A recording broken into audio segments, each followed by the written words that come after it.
1890. Un campement insolite se dresse dans la campagne. Depuis plusieurs jours, des allées et venues incessantes intriguent les habitants des villages voisins. On y achemine un matériel mystérieux pour le compte, dit-on, d'un original venu de Paris. Avocat de formation, Martel vient d'abandonner une carrière juridique toute tracée pour se consacrer totalement à sa passion, descendre dans les abîmes. À cette époque, personne n'a encore osé s'aventurer dans ces orifices noirs et béants qui criblent les grands causses. Et puisqu'aucun moyen n'existe pour aller y voir de plus près, Martel et ses amis, Delaunay, Goupillat, Armand, décident d'inventer. Un gros bâton, une corde de chanvre et surtout beaucoup d'audace. C'est sur ce qu'il appelle son escarpolette que Martel effectue la plupart de ses descentes.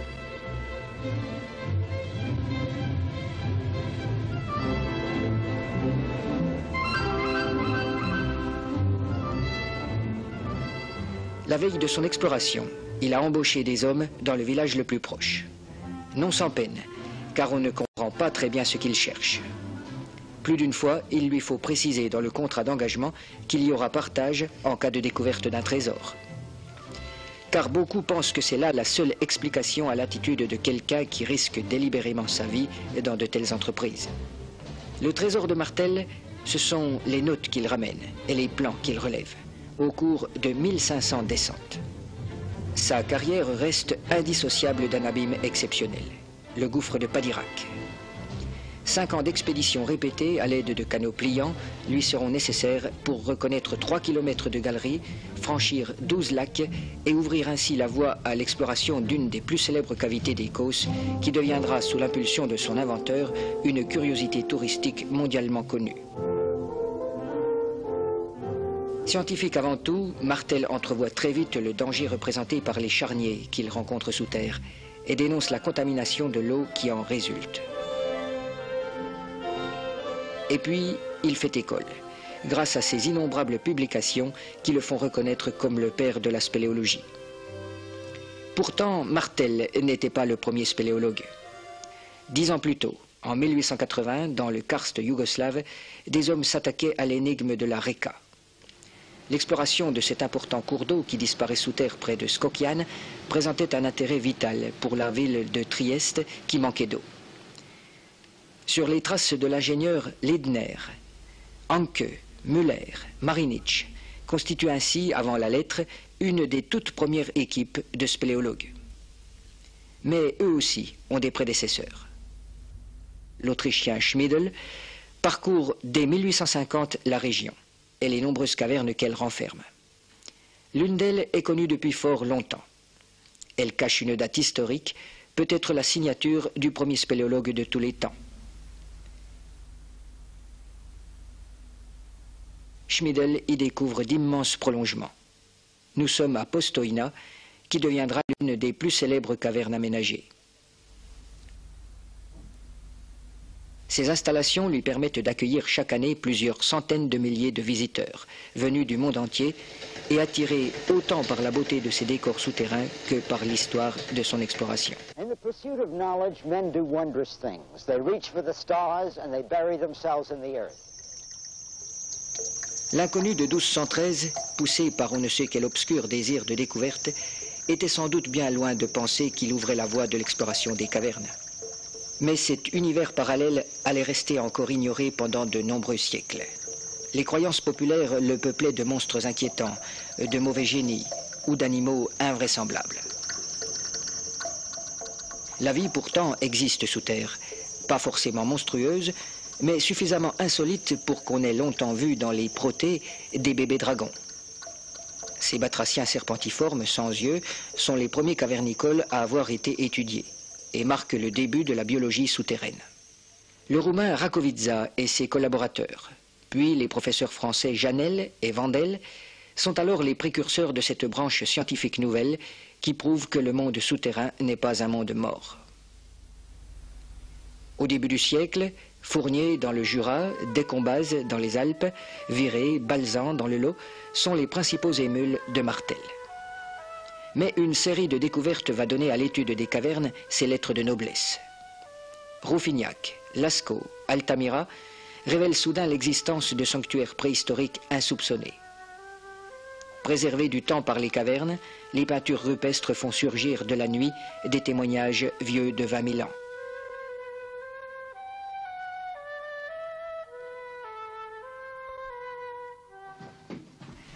Dans les grottes bordant la Garonne, un adolescent se met en tête de découvrir lui aussi des fresques préhistoriques.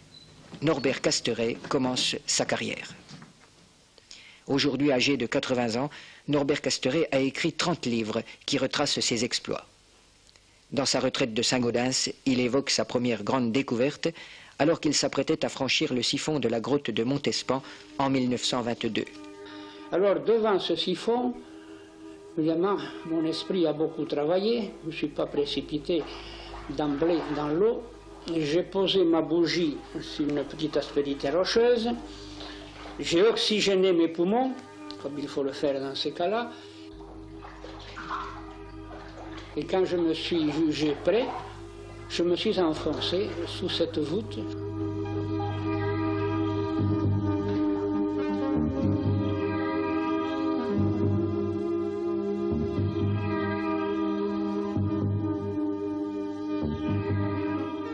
Je tâtais la voûte avec la main, avec l'autre main en avant, je tâtais pour voir s'il y avait quelque obstacle. Et j'ai eu la chance, très grande chance, que ce ne fut pas un siphon prolongé. Au bout de quelques mètres, j'ai émergé. Et j'ai compris que j'avais franchi le siphon. J'ai avancé sur des centaines de mètres, et j'ai débouché dans une salle qui m'a paru gigantesque. Je me dirige vers la paroi opposée, le couloir avait 7 ou 8 mètres de large, et pour arriver à la paroi rocheuse, je suis gêné par une espèce de bloc, comme ça, que je contourne, et en le contournant et en mettant la main dessus, je me suis aperçu que ce n'était pas un rocher, que c'était de l'argile, et qui avait une forme bizarre. Alors, avec ma bougie, j'en ai fait le tour, et je tombais sur la statue de l'ours de Montespan, qui me déconcertait parce qu'il n'avait pas de tête. Il était bien sculpté, bien modelé, une belle croupe arrondie, un garrot, les pattes de devant avec les griffes bien apparentes, et la section du cou, pas de tête, et entre les pattes de devant de la statue, un crâne d'ours.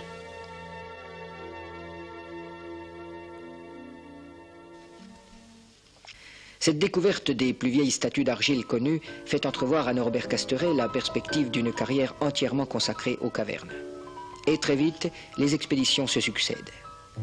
Il parvient à déterminer la véritable source de la Garonne, s'attaque avec son épouse à la fameuse cigalaire au cours d'expéditions particulièrement difficiles.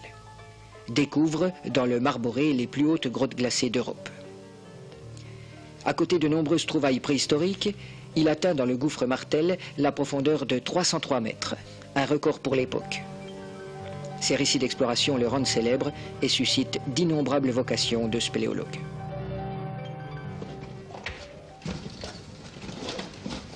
Ça va? Ça passe. Vers 1930, les premiers clubs organisés voient le jour.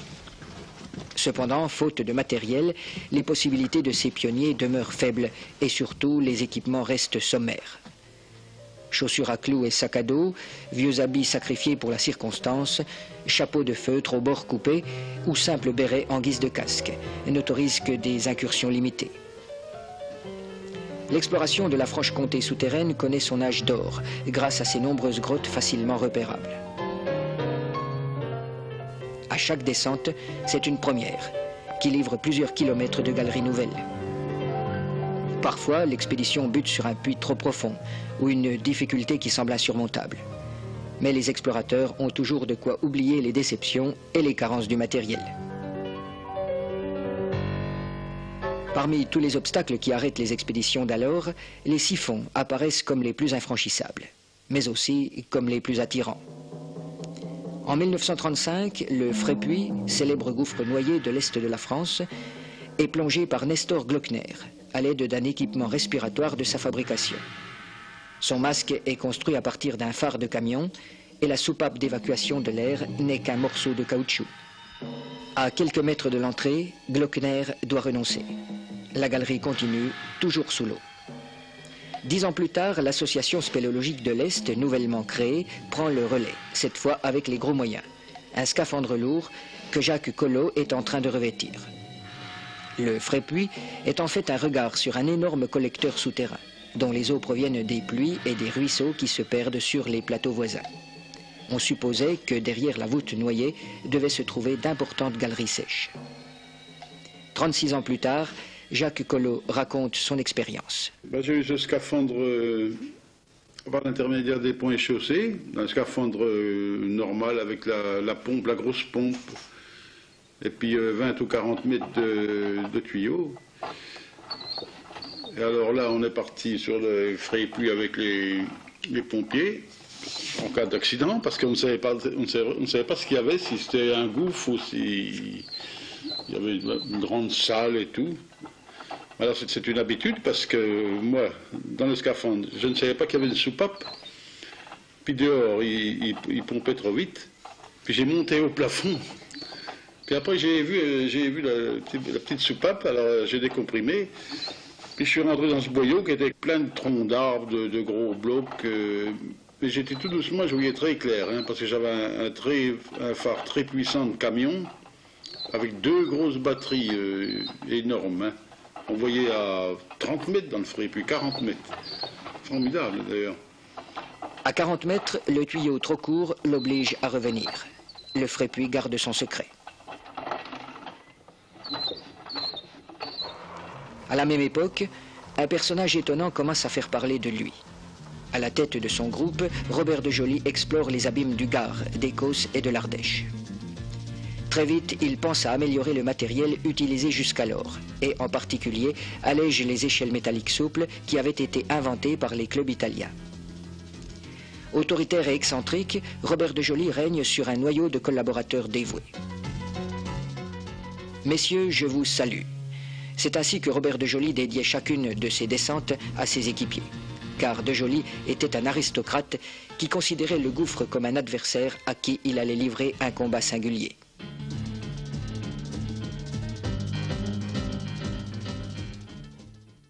Entre 1936 et 1950, au rythme pétaradant de ses voitures, qui constitue après les cavernes sa seconde passion, Robert de Joly multiplie les campagnes, mettant un point d'honneur à aller plus vite et plus profond que ceux qui ont eu l'effronterie de l'avoir précédé. Ses inventions révolutionnent le matériel de l'époque. Ceinture de sécurité, réserve d'acétylène, bottes à embout protecteur et semelles garnies de pointes antidérapantes. Il perfectionne aussi l'éclairage, met au point un dispositif de rallumage à pierre à briquet directement monté sur les casques, construit de nouveaux systèmes de manipulation des agrès. Mais plus que son génie inventif, c'est la découverte de l'Avène d'Orniac qui le rend célèbre. Au terme de 50 mètres de descente, c'est le coup de foudre entre de Joly et la Grande Caverne. Explorant souvent en solitaire, il n'aura de cesse qu'Orniac devienne un des hauts lieux du tourisme souterrain. Chaque été, des milliers de visiteurs parcourent les galeries qu'il a découvertes. Ils peuvent apercevoir dans une draperie stalagmitique de la première salle une urne d'argent. C'est là que repose le cœur de Robert de Joly. Figure de légende, égaré dans notre siècle, il fut sans doute l'un des derniers grands conquistadors des temps modernes.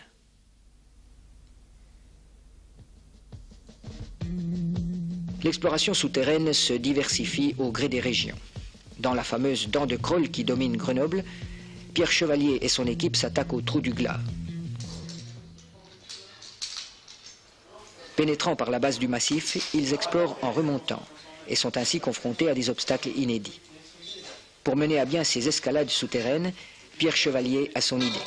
Un mât télescopique constitué de tubes qui s'emboîtent les uns dans les autres jusqu'à former une perche de 15 mètres.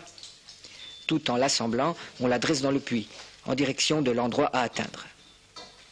Lorsque le mât prend trop de flèches, un système de haubanage permet de lui conserver sa rigidité. Cette installation fait gagner beaucoup de temps par rapport aux escalades traditionnelles qu'il aurait fallu effectuer avec des pitons, car les puits remontants se succèdent sans arrêt. En quelques expéditions, les explorateurs s'élèvent de 350 mètres à l'intérieur de la montagne. Ok, c'est bon, ça a couché. Bon. Quel reste le premier bout là? Ingénieur chimiste, Chevalier a d'abord été l'un des meilleurs alpinistes de sa génération avant de répondre à l'appel des gouffres. Il est secondé par Fernand Pesle, Charlie Petit-Didier, Jean Noir. C'est avec le Trou du Glas que leur équipe signe son plus bel exploit en reconnaissant les 15 premiers kilomètres d'un immense réseau qui en atteindra par la suite 31. Pendant quelque temps, il sera même le plus profond dénivelé connu avec 603 mètres. Et ça donne! Ça continue!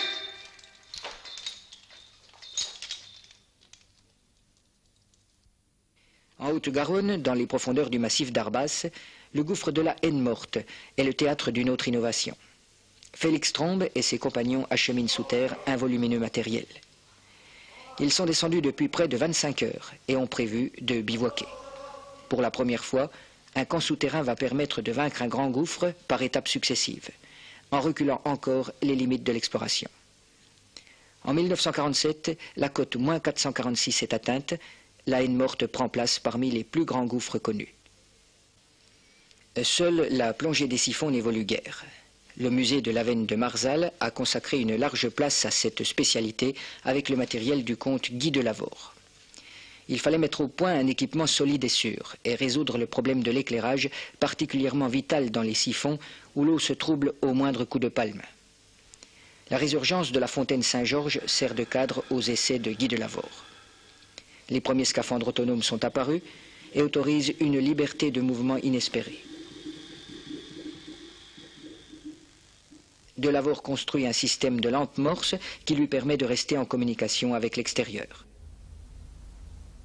Et surtout, il s'attache à mettre au point une tenue isothermique, ancêtre des combinaisons modernes en néoprène, qui rendent possible des plongées de plusieurs heures. Au lendemain de la Deuxième Guerre mondiale, les innovations techniques se multiplient. Mais toute cette période reste marquée par la personnalité de Robert de Joly, toujours épris de vitesse et d'efficacité, et son style d'exploration très personnel. Les équipiers restent en relais et s'échelonnent tout au long de la descente pour permettre au seul chef d'expédition d'atteindre le fond du gouffre. Cette formule très dirigiste était bien dans la ligne de son personnage, mais elle ne pouvait s'appliquer qu'à de Joly lui-même. Ailleurs, et notamment dans les Alpes, on mise sur l'esprit d'équipe. Une bande de copains du club alpin français a l'idée d'appliquer en outre les techniques de la montagne à l'exploration souterraine. 3 à l'entrée du gouffre, ils sont également 3 au fond, partageant les satisfactions comme les désagréments de l'exploration.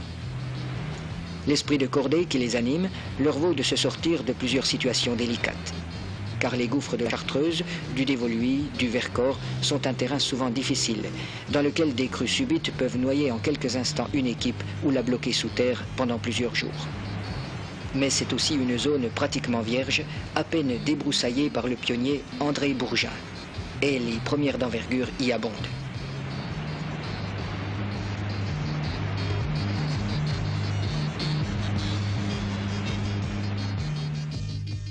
Sur le plateau de Sornin, à 10 km à vol d'oiseau de Grenoble, Jauberger découvre un gouffre inconnu. Très vite, les verticales se succèdent. Ils utilisent la technique du rappel, en se laissant glisser le long de cordes de montagne. Ça va? Ouais, ça y est!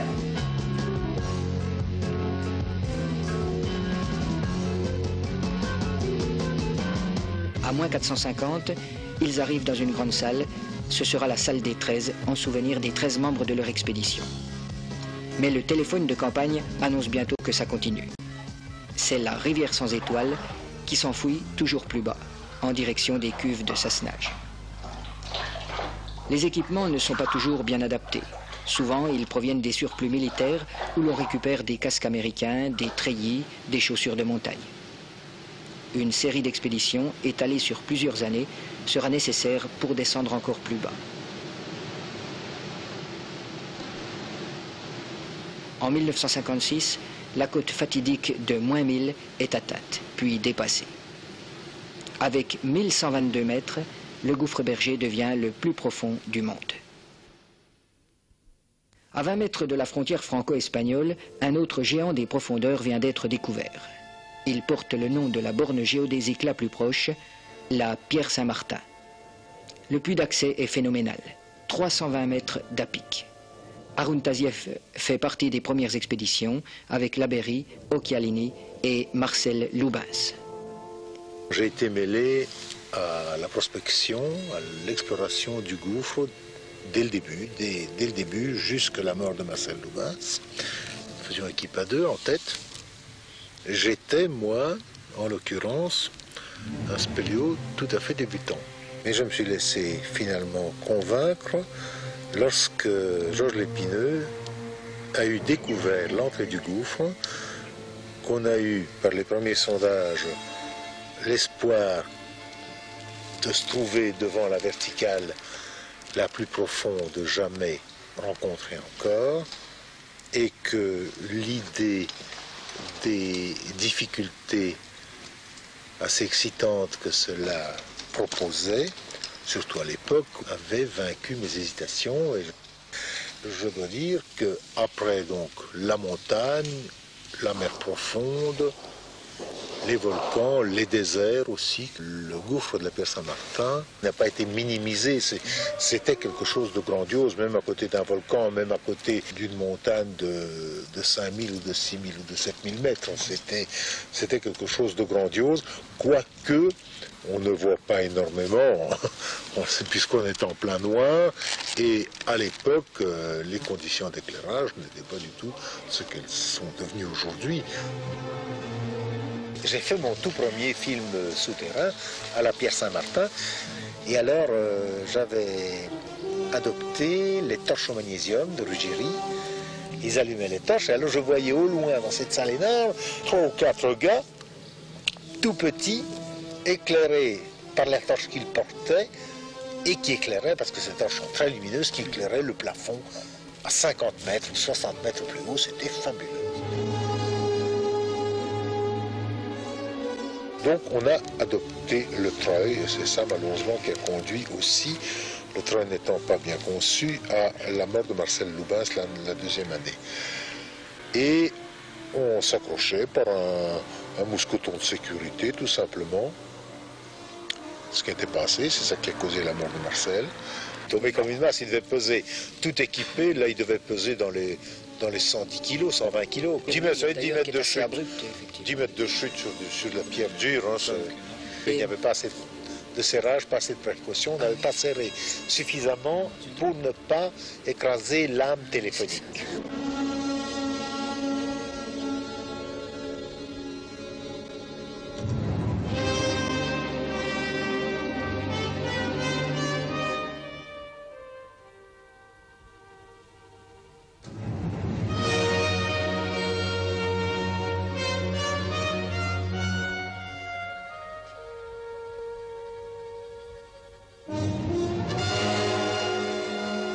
Aujourd'hui, au pied du grand puits découvert par Georges Lépineux, subsistent les vestiges du drame.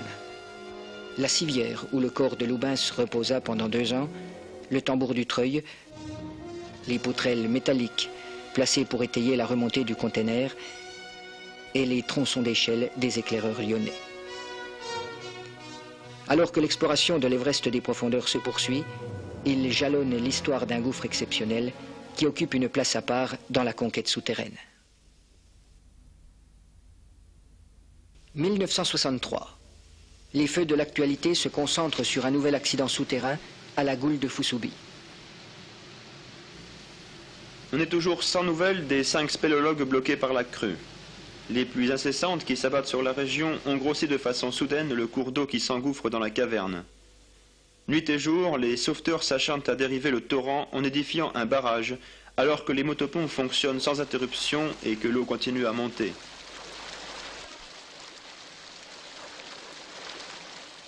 Un bulldozer a même été acheminé sur place afin de construire une digue en terre.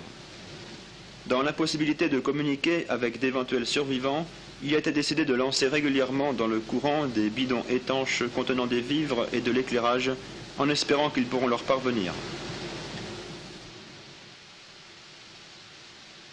Le 6 juin, la pluie s'est enfin arrêtée et les efforts des sauveteurs finissent par porter leurs fruits. Dans la Goule ne pénètre plus qu'un ruisseau et les premières équipes de secours ont pu s'aventurer dans la caverne. Plusieurs rescapés avaient trouvé refuge dans une galerie proche de l'entrée et leur évacuation est en cours.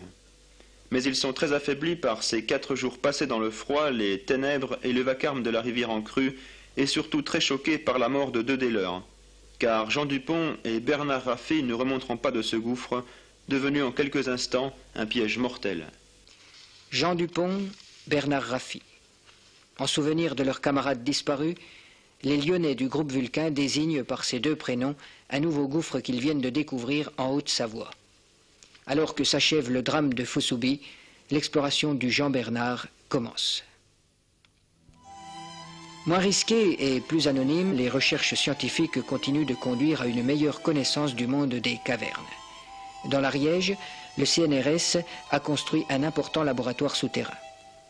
À l'intérieur même d'une grotte sont étudiées, dans leur milieu naturel, des espèces souterraines en provenance du monde entier.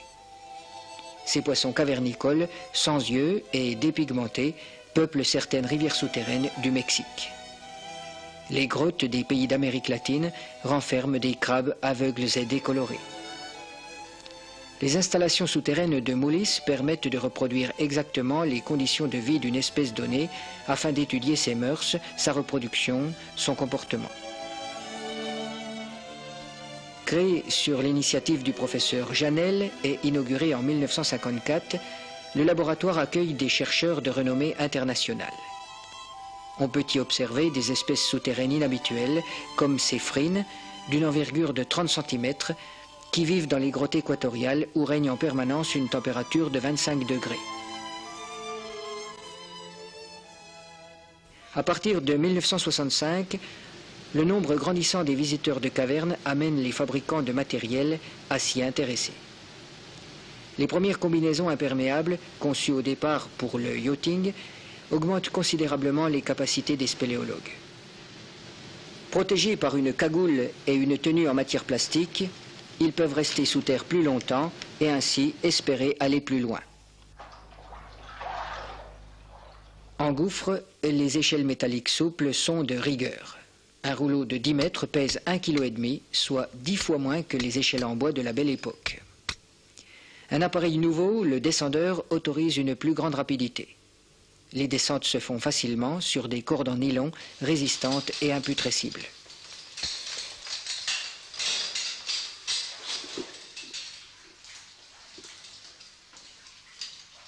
À la remontée, les équipiers s'assurent souvent les uns les autres. Mais peu à peu, le bloqueur rend chaque spéléo autonome. Solidaire du grimpeur qui le porte, il coulisse le long de la corde et l'empêche de tomber en cas de défaillance. Ces améliorations techniques ont pour effet d'accroître considérablement les durées d'exploration. Des réseaux longs et difficiles sont maintenant abordés par des équipes de 3 ou 4 hommes seulement. Au fil des obstacles franchis, les résultats font un bond en profondeur. On dénombre maintenant 9 gouffres de plus de 500 mètres. Mais une expédition souterraine en général dépasse rarement plusieurs jours. C'est pourquoi, en 1966, l'expérience du Français Jean-Pierre Mertet fait sensation. Il vient de passer 6 mois sous terre dans l'Avenne Olivier. Une expérience suivie de très près par les Américains en raison de ses enseignements pour la conquête spatiale. Le campement, les occupations et les loisirs, les réserves de nourriture et le programme d'alimentation, tout a été prévu et organisé pour ce séjour hors du temps. En surface, Michel Siffre contrôle le déroulement de l'expérience, tandis que les ordinateurs de la NASA enregistrent en permanence toutes les réactions de l'organisme du cobaye. D'accord. Bon, on a commencé à faire marcher le dynographe. Fais attention. Les caractéristiques de l'espace ressemblent étonnamment à celles des cavernes, qui constituent un banc d'essai beaucoup moins coûteux. Après 6 mois de réclusion volontaire, Mertet sort du gouffre. Son expérience aura confirmé l'existence d'une horloge biologique qui régit le comportement de l'homme lorsqu'il perd la notion du temps. Elle lui impose un rythme de vie de 48 heures alors qu'il n'en perçoit en fait que 24 et met en évidence de curieuses modifications dans l'organisme humain.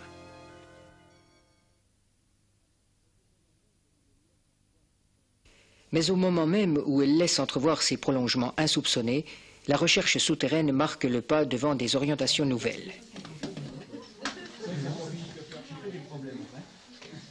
Récemment créée, l'école française de spéléologie s'est implantée dans le Vercors. Elle répond à une nécessité, encadrer les jeunes qui, de plus en plus nombreux, s'intéressent aux cavernes. Dans toutes les régions calcaires se développe une spéléologie de loisirs. Une fédération nationale, fondée en 1963, coordonne ces différentes tendances d'une même discipline. Sa variante purement sportive a aussi ses adeptes. Une expédition importante se prépare et les grandes verticales imposent de s'entraîner au préalable. Certaines falaises très hautes permettent de perfectionner sa technique de remonter à l'échelle et de se familiariser en plein vide avec les manœuvres les plus délicates.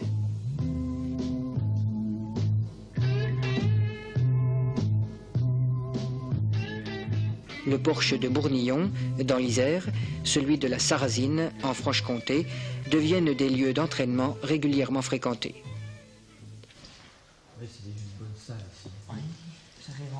Les équipements ne cessent de se perfectionner. On s'attache à améliorer le confort pour aller encore plus profond. En rivière souterraine, les pontonnières individuelles remplacent les canots, trop lourds et vulnérables. Ces bottes à bretelles, montant très haut sous les épaules, permettent d'évoluer dans l'eau pendant des heures sans être mouillés. Auparavant, dans les réseaux actifs, les explorateurs trempés et transis de froid devaient souvent remonter au bout de quelques heures. Désormais au sec, ils peuvent envisager des temps d'exploration décuplés.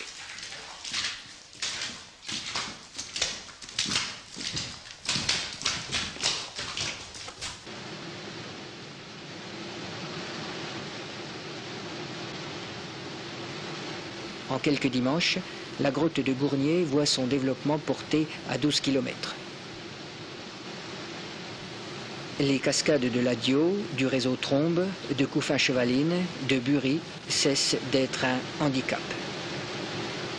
En 1970, 46 gouffres dépassent 500 mètres de profondeur. Rien n'empêche plus de suivre le cours d'eau jusqu'à son terminus, le siphon. Et même d'aller plus loin, car là aussi, les méthodes ont évolué.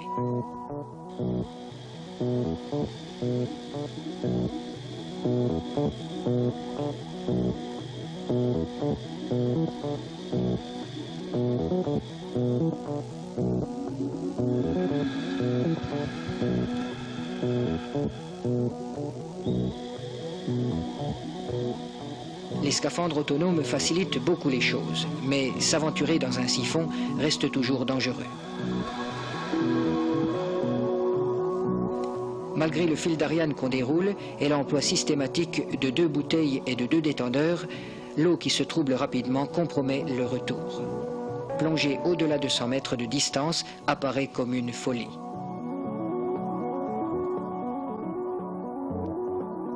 Le Frépuy marque une nouvelle étape dans la plongée souterraine. En 1973, l'Allemand Jochen Hasenmayer y plonge en solitaire, avec un matériel très étudié. Son fil d'Ariane n'est pas une cordelette, mais un fil de fer. En cas de rupture, Hasenmayer le récupère toujours au fond de la galerie. Il s'est fabriqué un casque anatomique à ses mesures. Utilise une combinaison à volume constant qu'il a construit lui-même et qui lui permet d'être protégé de l'eau et du froid. Ces bouteilles sont en alliage spécial et autorisent des pressions de gonflage anormalement élevées par rapport à des bouteilles classiques. En 9 heures de plongée, Hasenmayer parcourra 2,5 km de galeries noyées, un record mondial. En même temps, ces coups d'audace contribueront à détruire les barrières morales attachées à la plongée des siphons. En exploration traditionnelle aussi, on cherche à mettre au point des systèmes capables d'améliorer les performances. L'araignée est une plateforme d'escalade qui permet de progresser confortablement le long d'une paroi. Debout sur cet appareil, il est possible de placer un point d'ancrage tous les 2 mètres, ce qui représente une économie appréciable de temps et d'énergie. Assuré d'en bas, le grimpeur s'élève par étapes successives. Bien des premières sont ainsi liées à l'escalade d'une barre rocheuse qui stoppe brusquement une galerie, à la suite d'un effondrement ou d'un soulèvement de terrain. Comme pour l'équipement des puits, la méthode repose sur l'emploi des spitrocs. Les pitons, seulement utilisables lorsqu'une fissure n'est pas colmatée, ont peu à peu cédé la place à ces chevilles autoforantes qui permettent de positionner les cordes en plein vide. Cette précaution est vitale car la plupart des explorations se font maintenant sur corde unique. La remontée fait appel à 2 appareils autobloquants, l'un sert de poignée mobile, l'autre est fixé sur la poitrine, de manière à être solidaire du grimpeur. En prenant appui alternativement sur l'un et l'autre appareil, on s'élève sans fatigue le long de la corde. Solution de facilité pour certains, la remontée au bloqueur a le mérite de réduire considérablement le matériel nécessaire à l'exploration d'un grand gouffre.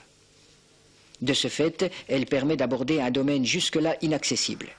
Celui des gouffres d'altitude, situés dans les lapias désertiques et difficiles d'accès qui coiffent les massifs calcaires.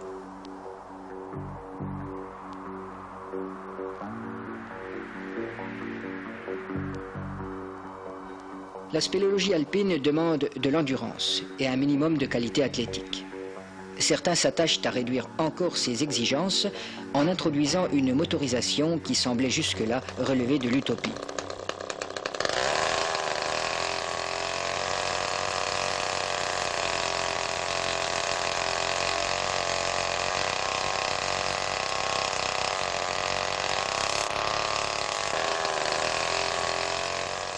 Le motocorde est construit à partir d'une tronçonneuse bricolée. Mais loin de vouloir supprimer tout effort physique, son inventeur, Bruno Dressler, l'a surtout conçu pour les opérations de secours, où il peut assurer le tractage d'un blessé.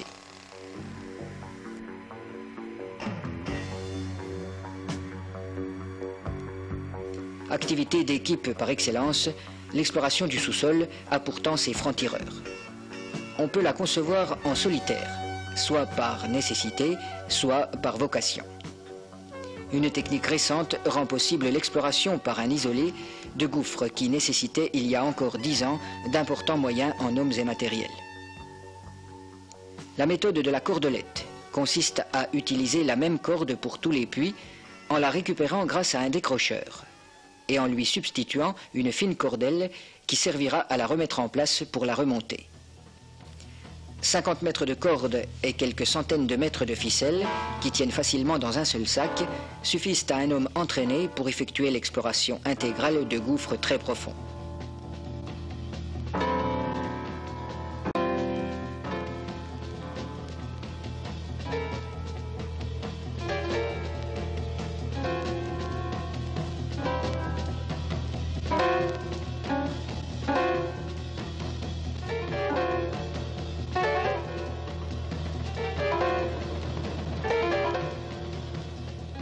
La complexité de cette technique la rend délicate. Le décrocheur est beaucoup plus souvent utilisé en alpinisme. Actionné depuis le bas de la verticale, il permet la récupération de la corde. En passant dans l'anneau, la cordelette se positionne du même coup pour la remonter. Il faut veiller tout particulièrement à ce que les 2 brins forment un triangle et restent parfaitement séparés. Cette précaution est capitale puisqu'au retour, la cordelette devra coulisser dans l'anneau pour ramener la corde en place. Au-delà des émotions de la randonnée solitaire, il y a la satisfaction de pratiquer une technique difficile et d'en maîtriser les moindres aspects. Et quelles que soient les motivations de ceux qui s'y adonnent, ils contribuent aussi, à leur façon, à l'étude du monde des cavernes. Actuellement, la recherche scientifique est un peu son parent pauvre. Mais dans le sillage de savants comme Philippe Renaud ou Bernard Gèze, on s'attache toujours à définir les caractéristiques du milieu souterrain. Des dispositifs enregistreurs mettent en évidence la variation des courants d'air, l'importance du degré hygrométrique ou la stabilité de la température à l'intérieur d'une même grotte. La biologie s'enrichit régulièrement de la découverte de nouvelles espèces. On identifie des sous-groupes chez des cavernicoles que l'on croyait à jamais figés dans leur mutation. L'évolution de ces espèces au gré des impératifs du milieu est une formidable preuve des facultés d'adaptation de la vie. Chaque année, des congrès et des colloques scientifiques permettent aux chercheurs du monde entier de confronter leurs travaux. L'étude du karst, du pays calcaire type, bénéficie des enseignements rapportés par ceux qui en explorent les profondeurs. Un appareil mythique est enfin fabriqué, le détecteur de cavernes. Le rêve de beaucoup à une époque où l'on ne trouve plus de grottes inédites dont l'entrée soit évidente. Mais il n'est qu'au stade expérimental.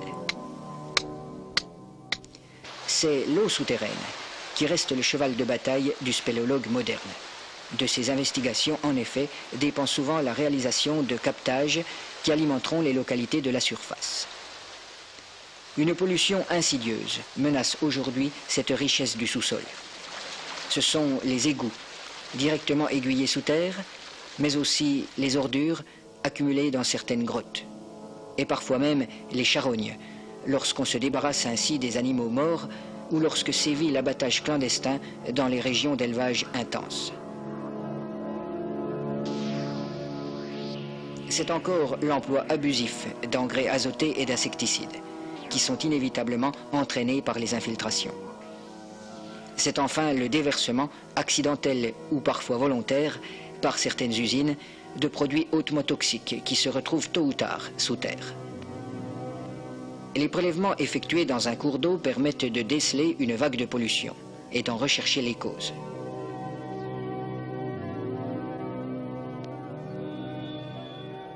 Leur analyse révèle un pourcentage grandissant de germes nocifs qui sont à l'origine d'intoxications graves et d'épidémies d'hépatite virale. Les colorations désignent à coup sûr la résurgence d'une rivière souterraine. La fluorescéine est un auxiliaire particulièrement efficace, qui de plus n'est absolument pas toxique. Elle se substitue à l'explorateur là où celui-ci ne peut passer et révèle le fonctionnement complexe de certains réseaux. L'hydrologie fait sans doute retrouver à l'exploration souterraine d'aujourd'hui sa vocation première de science. Mais ce sont les préoccupations purement sportives qui lui servent toujours de moteur.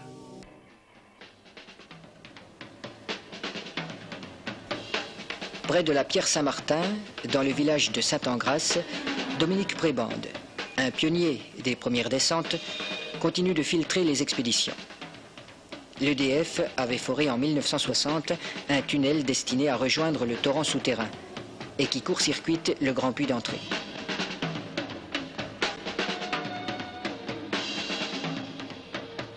Son accès est réglementé par l'ARCIP, association qui coordonne les recherches internationales sur le massif de la pierre. Par la suite, le captage s'est avéré impossible. Mais le tunnel permet de reprendre les explorations et d'atteindre la profondeur de 1170 mètres. Puis, sur les lapias du pic d'Ani, des prospections systématiques amènent la découverte d'orifices supérieurs. Le plus élevé, le SC3, est repéré en 1975 par deux Anglais du Bristol Explorers Club, qui descendent immédiatement dans la fissure.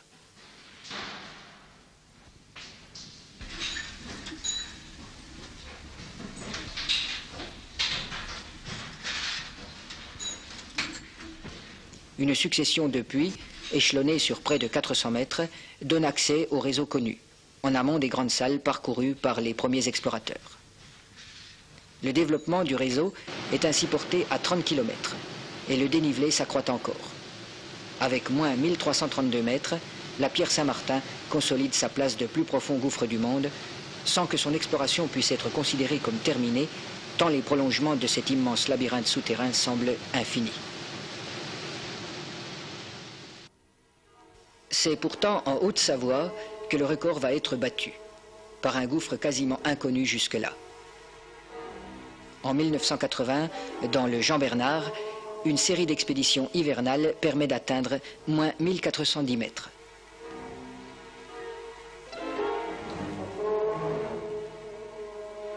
L'année suivante, à 1000 mètres de profondeur, un bivouac rassemble une équipe de pointe de 12 hommes au cours d'une exploration associant étroitement l'alpinisme, la spéléo et la plongée. Car pour espérer descendre encore, il faut franchir le siphon terminal.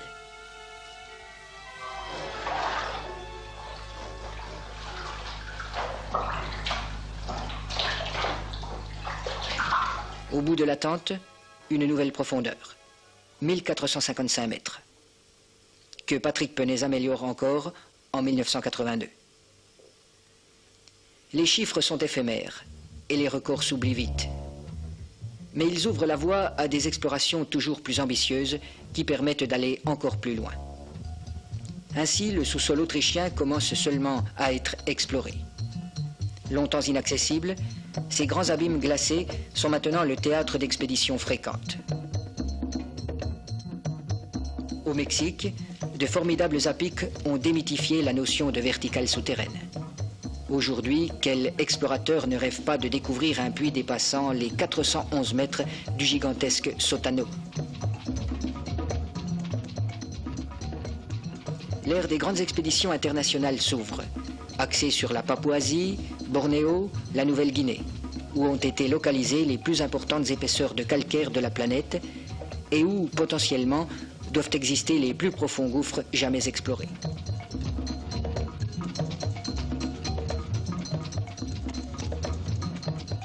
Au fin fond de la jungle, de nouveaux chapitres de la conquête souterraine restent à écrire.